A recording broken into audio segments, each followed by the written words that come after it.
प्रिय श्रद्धालु, जय श्री कृष्ण, जय श्री राम, जय श्री राधे राधे, जय श्री महाकाल। देवी भागवत के प्रसंग का श्रवण कीजिएगा। शौनक जी ने पूछा, सूत जी आप सर्व ज्ञान संपन्न हैं, अब हम यह सुनना चाहते हैं कि पुराण कितने हैं और उनमें कितने श्लोक हैं, विस्तार पूर्वक बताने की कृपा कीजिए। हम लोग कलयुग की कुचाल से डरकर नैमिषारण्य में ठहरे हैं। ब्रह्मा जी ने अपने मन से चक्र निर्माण करके हमें दिया और कहा कि तुम लोग इसी के आश्रय में रहो। साथ ही हम सब लोगों से यह भी कहा कि इस चक्र के पीछे पीछे जाओ, जहाँ इसका हाल गिर जाए वह स्थान परम पावन है, वहाँ कभी कलयुग का प्रभाव नहीं पड़ सकता। अतः जब तक फिर सतयुग नहीं आ जाता तब तक तुम्हें वहाँ ही रहना चाहिए। तब हमने ब्रह्मा जी की आज्ञा शिरोधार्य करके वहाँ की बातें सुनी और संपूर्ण देशों को देखने की इच्छा से तुरंत चल पड़े। यहाँ आकर सबके सामने इस चक्र को घुमाया, इसके अरे चारों ओर घूमने लगे। जहाँ इसकी नैमी हाल गिर गई वह परम पावन स्थान नैमिषारण्य कहलाने लगा। कल की दाल यहाँ नहीं गलने पाती, अतएव कल काल से डरे हुए मुनियों, सिद्धों और महात्माओं को साथ लेकर मैं यहाँ ठहरा हूँ।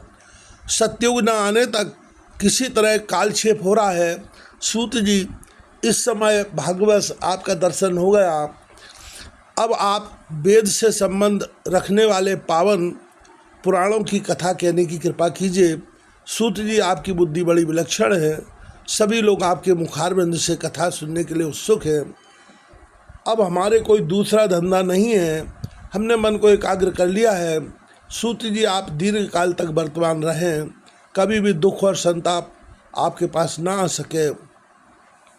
अब आप पुण्यमय एवं कल्याणकारी देवी भागवत सुनाने की कृपा कीजिए। इसमें धर्म, अर्थ और काम, इन तीनों पुरुषार्थों का विस्तार पूर्वक वर्णन है। ब्रह्म विद्या भी कही गई है। फिर उसकी जानकारी हो जाने पर तो मोक्ष भी सुलभ हो जाता है। सूत जी, मुनिवर व्यास जी के मुखारबिंद से निकली हुई यह परम पावन कथा मन को मुग्ध कर देती है। इसे सुनकर हमारे कान अतृप्त ही बने रहते हैं। जिसमें सभी गुण हैं, संपूर्ण जगत को रचने वाली भागवती जगदम्बा की नाट्य सरीखी लीलाओं से जो ओतप्रोत है तथा जिसके प्रभाव से सारे पाप विलीन हो जाते हैं, उस परम पावन एवं अद्भुत तथा भगवती के नाम से शोभा पाने वाले श्रीमद् देवी भागवत नामक पुराण को प्रकट करने की कृपा कीजिए।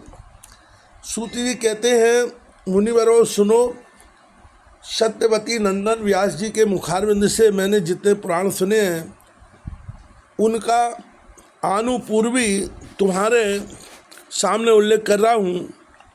मत्स्य, मार्कंडेय, भविष्य, भागवत, ब्रह्मांड, ब्रह्म वैवर्त, वामन, वायु, विष्णु, बारह, अग्नि, नारद, पद्म, लिंग, गरुड़, कूर्म और स्कंद, इन नामों के 18 पुराण हैं।